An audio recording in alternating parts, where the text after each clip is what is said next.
Hey guys, good morning all. ఈ places ఎక్కడో అనుకుంటున్నారా? అశ్వాపేట నుంచి ఒక 30-40 కిలోమీటర్ల లోపలికి వెళ్తూ ఉంటుందండి. చిన్న కుగ్రామం, మొత్తం గిరిజనులే, మొత్తం ఏజెన్సీ ఏరియా అండి, పక్కా ఏజెన్సీ ఏరియా. మంచి మనసు గల మొత్తం ఏజెన్సీ ప్రజలే ఉంటారు అక్కడ.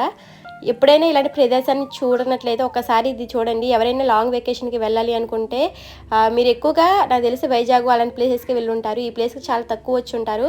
ఒకసారి ట్రై చేయండి. ఈ ప్లేస్కి వచ్చి చాలా అంటే చాలా పీస్ఫుల్గా ఉంటుందండి ప్రదేశము.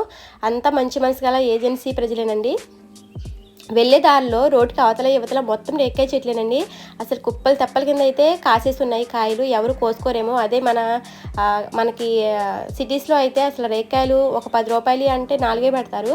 మనకు కావాలన్నా కొనుక్కోవాలన్నా అంతగా దొరకవు నాకు తెలిసి. అయితే ఇక్కడ చూసారా, ఇదైతే కంది చేను. కందులతో పప్పు వండుకోవడం తెలుసు, కానీ కంది చేను చూడడం అయితే ఇదే మొదటిసారి. మొత్తం చేనంతా ఇలోయిష్ కలర్లో అయితే నిండిపోయింది. అదే మొదట్లో బంతి చేను లేకపోతే చామంతి చేను అనుకున్నాను, కాకపోతే అదైతే కంది చేను అంటండి. దారిలో వెళ్తుంటే చాలా వెహికల్స్ ఎదురొచ్చాయండి.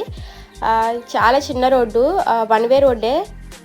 సో లాంగ్ జర్నీ అండి, చాలా అంటే చాలా లాంగ్ ఉంది. కాకపోతే చూడడానికి అయితే ఎంత చక్కగా ఉందో, సినిమాల్లో కూడా కనిపించదండి ఇలాంటి లొకేషన్ అయితే.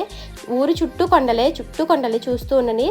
కొండల పక్కన అయితే నది ప్రవహిస్తుంది. ఎంత బాగుందో కదండి పీస్ఫుల్గా ప్రదేశం అయితే. నాకైతే చాలా అంటే చాలా బాగా నచ్చేసింది. లైఫ్లో ఇంకోసారి అయితే వెళ్ళాలని అయితే నేనైతే ఫిక్స్ అయిపోయాను. కాకపోతే వర్షాకాలంలో వానలు పడ్డప్పుడు అయితే ఆ ఊర కనిపించదంట. కొండల మీద నుంచి పడిన వర్షం ఇంకా నదిలోంచి వచ్చే వాటర్ వల్ల అయితే ఊరంతా మునిగిపోతుందంట. అక్కడ ప్రజలైతే కొంతమంది కొండలు ఎక్కేసి అక్కడ నివాసం ఉంటారంట. మరి కొందరు అయితే వేరే ప్రదేశానికి వెళ్ళిపోయి అయితే నివాసం ఏర్పరచుకొని మళ్ళీ వర్షాలు తగ్గిపోయిన తర్వాత వాటర్ అంతా వెళ్ళిపోయిన తర్వాత అయితే మళ్ళీ ఊళ్ళోకి వస్తారంట.